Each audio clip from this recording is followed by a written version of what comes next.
capture vidéo du TP2-1. Donc je vais créer un nouveau document et je vais l'enregistrer sous le nom TP2.1. Je suis dans l'atelier Part Design. Je vais donc pouvoir créer un nouveau corps et dans ce nouveau corps, je vais créer une nouvelle esquisse et je choisis ici le plan horizontal XY. Je suis maintenant dans l'atelier Sketcher et je vérifie que je suis bien ici en contrainte automatique et en suppression automatique des redondances. Première géométrie à créer, je vais créer un cercle centré à l'origine. Donc ici, une contrainte de coïncidence avec le centre de mon repère et je crée un cercle d'environ 80 mm de diamètre. Je quitte en cliquant droit. Je vais maintenant créer le demi-cercle et pour ce demi-cercle, je vais utiliser un arc centré. Donc ici, je sélectionne la commande. Même chose ici, contrainte de coïncidence avec le centre, l'origine de mon repère.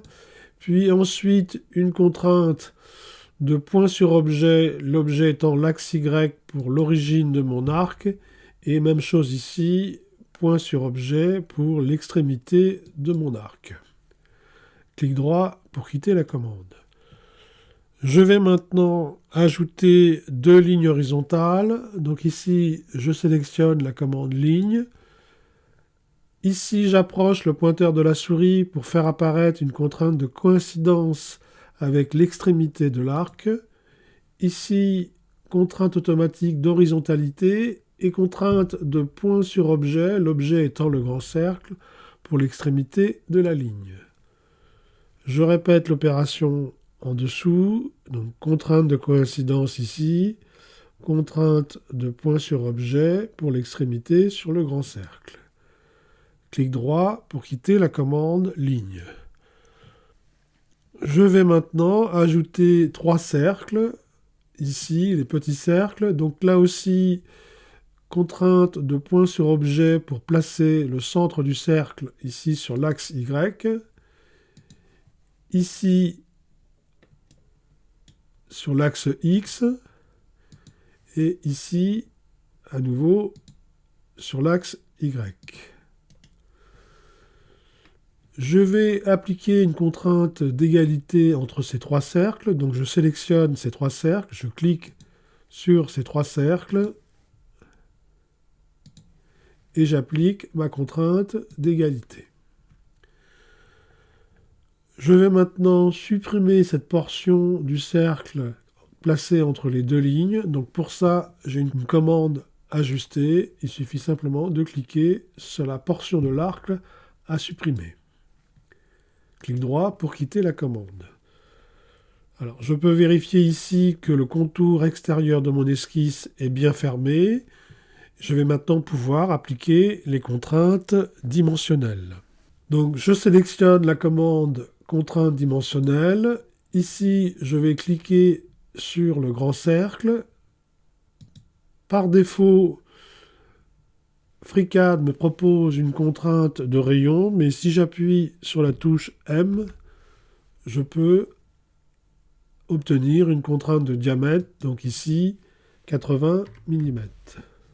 Alors pour les trois cercles, ici donc là 10 mm.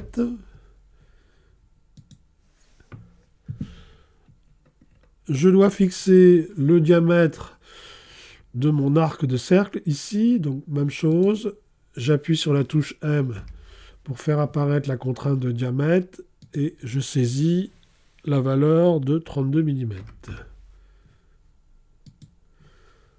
Il me reste à positionner les trois centres de cercle.